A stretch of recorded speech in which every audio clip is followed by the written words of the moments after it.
संपूर्ण जमात बांधवांना, मातृशक्ती, पितृशक्ती, युवा शक्तींना जय सेवा, जय जोहार, जय भारत. आज 15 ऑगस्ट स्वतंत्र दिवस. भारत स्वतंत्र होऊन आज 80 वर्ष पूर्ण झालेले आहे आणि यामध्ये थोर महामानवांचा हात आहे आणि त्यातलेच जाम्या आणि तिम्या हे सुद्धा आमच्या जमातीचे स्वतंत्र सैनिक राहिलेले आहे.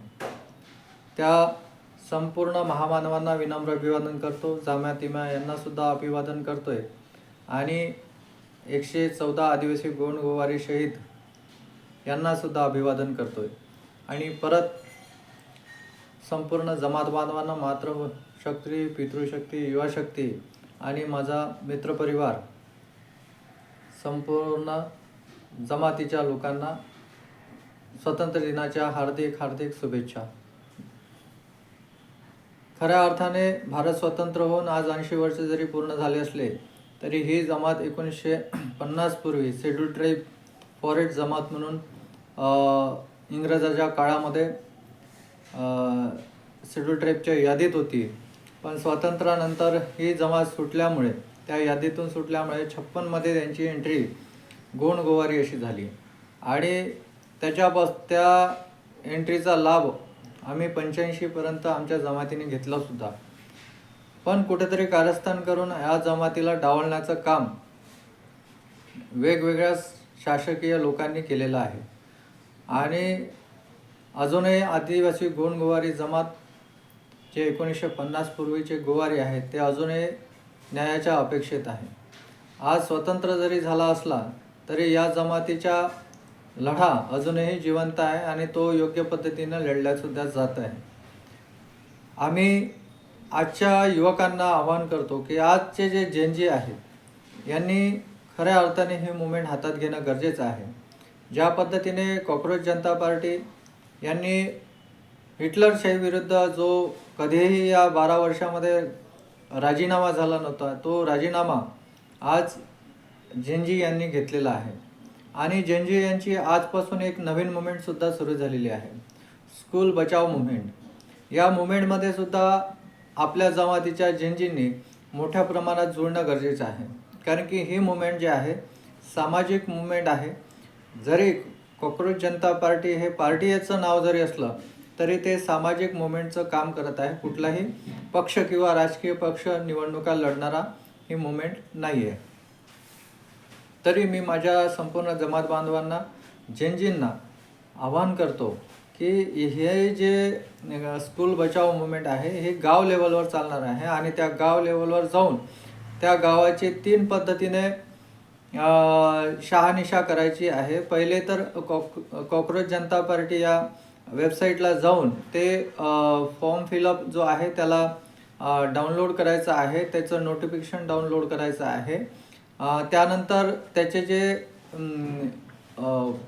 जे फॉर्म आहे तो फॉर्म घेऊन आपल्या गाव लेवलच्या ज्या शाळा आहे, शासकीय शाळा आहे, निमशासकीय शाळा आहे, या ठिकाणी जाऊन त्यांचं ऑडिट करायचं आहे, त्यांची शहानिशा करायची आहे आणि ती करून दुसरा टप्पा आणि तिसरा टप्पा ती आणल्यानंतर ती कॉक्रोच जनता पार्टी या वेबसाईटवर जाऊन अपलोड करायची आहे.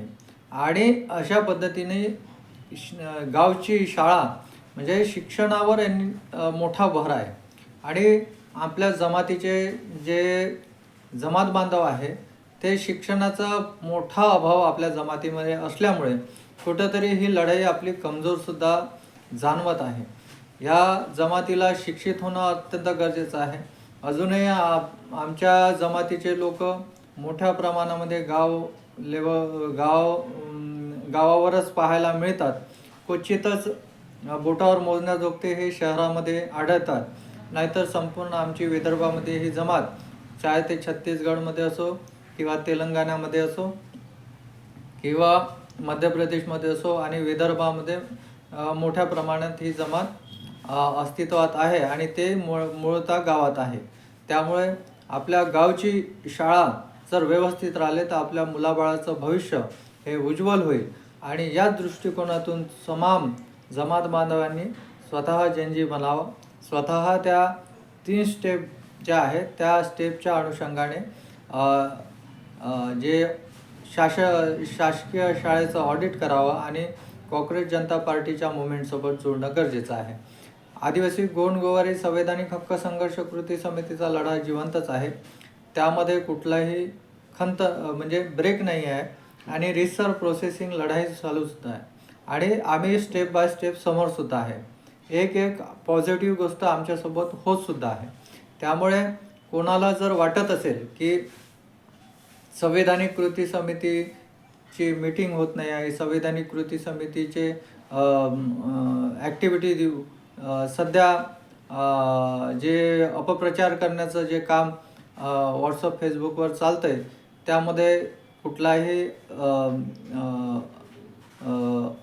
कुठलाही संभ्रम निर्माण करण्याचं त्यामध्ये प्रयत्न करत आहे. अशा गोष्टीकडे दुर्लक्षित करावं. आदिवासी गोंडगोवारी संवैधानिक हक्क संघर्ष कृती समिती हे रिसर प्रोसेसनं काम करत आहे आणि जे आमचे 12 प्रकरण जे प्रलंबित आहे गोंदिया जिल्ह्यामध्ये त्याला धरूनसुद्धा वाटचाल सुरूच आहे आणि रिसर विविध जिल्ह्यामध्ये सुद्धा आमची लढाई स्टेप बाय स्टेप समोर जात आहे. त्यामुळे लढा तेवढाच मोठा आहे पण न्यायाच्या अगदी जवळसुद्धा आहे हे विसरता कामा नये. आदिवासी गोंडगोवारी संवैधानिक हक्क संघर्ष कृती समितीचा एक उपोषणकर्ता मी किशोर चौधरी म्हणून संपूर्ण जमात बांधवांना परत आश्वस्त करतो आणि नक्कीच आपण आपली लढाई जिंकू. आणि आजच्या 80व्या स्वातंत्र्य दिनानिमित्त तमाम आदिवासी गोंडगोवारी जमात बांधवांना माझ्या मातृशक्ती पितृशक्ती युवा शक्तींना परत एकदा या स्वातंत्र्य दिनाच्या हार्दिक शुभेच्छा देतो. जय सेवा, जय जोहार, जय भीम, जय भारत.